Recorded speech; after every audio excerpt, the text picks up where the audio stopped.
Olá pessoal, tudo bem? Bem-vindos a mais uma videoaula. Hoje, dia 2 de setembro, quarta-feira, vamos dar início aí. Vamos pegar o livro de História, vamos abrir lá na página 206, nós iremos falar sobre as lutas pela libertação, tá bom? Então vamos lá.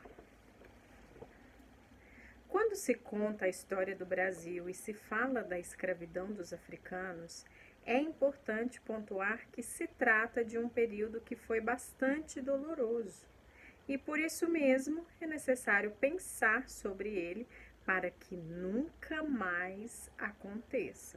A escravidão é algo no mínimo vergonhoso, mas infelizmente foi uma verdade na história. A escravidão não aconteceu de forma pacata, mas ao custo de muitas guerras, lutas e resistências. Tanto que escravos fugitivos fundavam os quilombos, cujos territórios atualmente são dos quilombolas, ou seja, dos herdeiros daqueles. Então, aonde eles se escondiam, né, eram chamados de quilombos, certo? É aonde eles fugiam, se escondiam, então eles foram formando, né, como se fosse uma aldeia, porque as pessoas, os fugitivos, os escravos, eles sabiam que tinham esse abrigo, então eles fugiam para lá, para deixar de ser escravo, né, porque quem quer ser escravo, certo? Os quilombos se pareciam muito com as aldeias africanas e suas características mais marcantes eram a autonomia e a sustentabilidade. Isso porque seus habitantes, os escravos fugitivos ou que conseguiam a liberdade, procuravam evitar ao máximo ou simplesmente não ir às cidades ou aos centros comerciais. Assim, construíam os quilombos em lugares de difícil acesso, próximo a rios para abastecimento de água, e praticavam a agricultura e pecuária o máximo que podiam para sobreviverem e sustentarem de maneira que tivessem no mínimo contato com as cidades ou com os centros comerciais da época. Tinha que ter um mínimo de contato, né? Porque se eles tivessem muito contato também, eles eram presos, né? Porque eles fugiam e os seus donos os queriam de volta, certo? Então, eles ficavam procurando. Se achasse, né, aí era pior, porque aí eles eram, eles apanhavam, eles eram açoitados, né? Eles iam, como eles falavam na época, para o tronco. Eles eram amarrados e apanhavam muito. Os quilombos eram uma tentativa dos negros de restaurar a forma de vida que viviam na África, inclusive excedendo sua cultura e suas tradições. Um dos quilombos que mais receberam escravos fugitivos e ex-escravos foi o Quilombo dos Palmares, localizado na Serra da Barriga, no atual estado de Alagoas, cujo nome foi dado devido à enorme quantidade de palmeiras e o líder foi Zumbi. Os capitães do mato eram os homens que caçavam os escravos fugitivos e muitas vezes destruíam os quilombos. Entretanto, o Quilombo dos Palmares foi uma exceção. Foram enviadas 25 expedições para destruí-lo. Em virtude dessa resistência, Domingos Jorge Velho foi contratado na época pelo governador da capitania de Pernambuco para eliminá-lo. Numa primeira tentativa, Jorge Velho fracassou. Mas na segunda, depois de receber um reforço de quase 3.000 homens, o Quilombo dos Palmares foi massacrado. Zumbi tentou resistir com alguns homens, mas foi traído e preso. Além das lutas travadas pelos próprios escravos, houve lutas travadas pelos abolicionistas, pessoas que acreditavam e defendiam a abolição da escravidão. Existiram muitos abolicionistas famosos, tais como Joaquim Nabuco, José do Patrocínio, Castro Alves.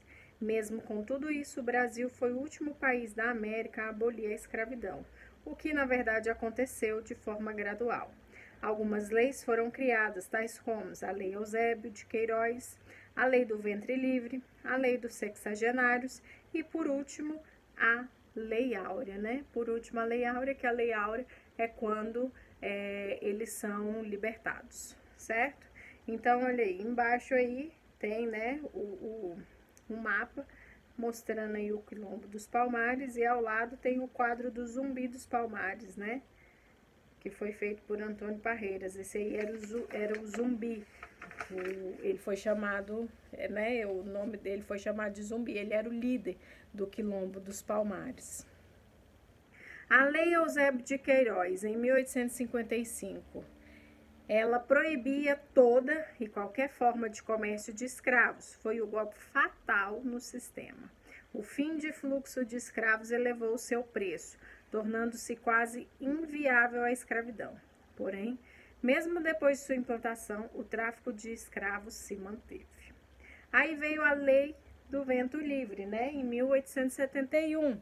Ela determinava que, a partir de sua promulgação, os filhos e as filhas de escravo nasceriam livres, ou seja, não seriam mais escravos, porque era assim, os escravos, né, eles se casavam entre eles mesmos, tinha filhos, e os filhos deles já eram escravos daqueles donos lá deles, certo? Então, com a lei do ventre livre, o que acontecia? Quando eles tinham filhos, aí os filhos já eram livres, já não poderiam mais ser escravizados.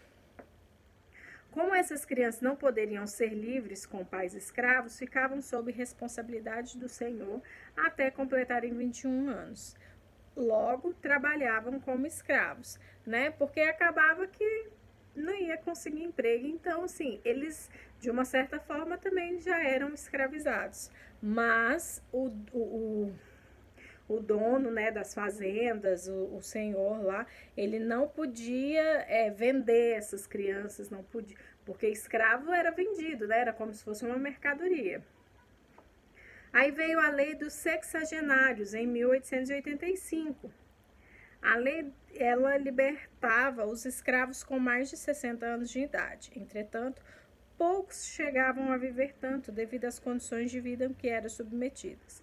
Essa lei foi, na verdade, um alívio para o senhor de engenho, pois na velhice de um escravo, o senhor estava desobrigado de alimentá-lo, abrigá-lo, vesti-lo e etc. Foi uma lei que beneficiou os senhores de engenho, pois muitos escravos cansados e velhos preferiam ficar. Complicado, né? E, por fim, veio a Lei Áurea, que foi promulgada em 13 de maio de 1888. A Lei Áurea, que libertava todos os escravos no Brasil, embora muitos senhores tenham se recusado a libertá-los. Ela só oficializou o processo de abolição. Os senhores queriam ser ressarcidos pelo governo pelo prejuízo que a lei provocou. A lei só recebeu 9 votos contrários e não foi ideia absoluta da princesa Isabel. Ela só sancionou, que era a sua função. Mas a história de desigualdade só estava começando. Então, por fim, veio a Lei Áurea, né? Veio a lei, mesmo assim continuaram, né? Eles continuaram escravizando, mas, graças a Deus, conseguiram e foram libertos, certo? Então, vamos lá. Eu quero que vocês façam para mim as páginas 209, 210, 211 e 212. Esses eu não vou corrigir agora. Nós iremos corrigir na aula Zoom, porque tem muitas respostas pessoais, então eu quero ouvir de vocês essas respostas. Não vai adiantar eu fazer a correção aqui, certo? Então, eu peço que vocês façam, e amanhã, quinta-feira, dia 3 de setembro, aí nós iremos fazer a nossa correção lá na nossa videoaula Zoom, correto? Então, tá bom.